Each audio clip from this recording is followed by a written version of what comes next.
মুহূর্তে আমরা আছি রাজধানীর তেজগাঁও ৭ রাস্তার দিকে।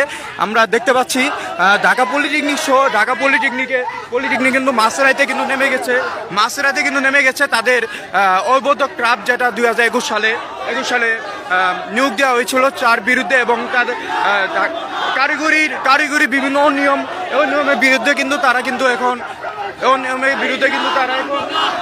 রাজপথে নেমে গেছে। এখন রাত বাজে কিন্তু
দেখতে পাচ্ছি এই মুহূর্তে কিন্তু ট্রাক বাসগুলো রাস্তা অবরোধ করা হয়েছে।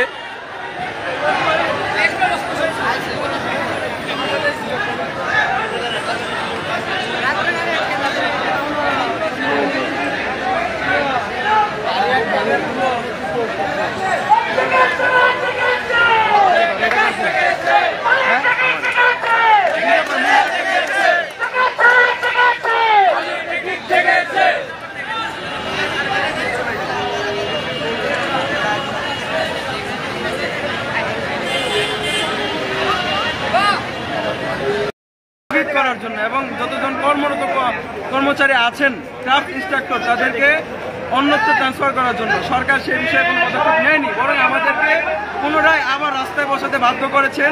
সেই একই নিয়োগ বিধিতে আবার নিয়োগ দিয়েছেন।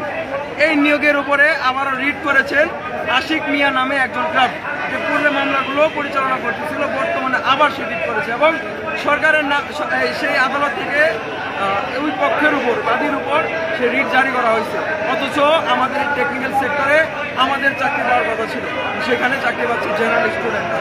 আপনারা যদি 21 সালের বিতর্কিত নিয়োগ সেই বিধিটা একটু চেক করেন তাহলে দেখতে পাবেন সেখানে রাতারাতি নিয়োগ পরিবর্তন করে নিয়োগ দেওয়া হয়েছিল। এই নিয়োগ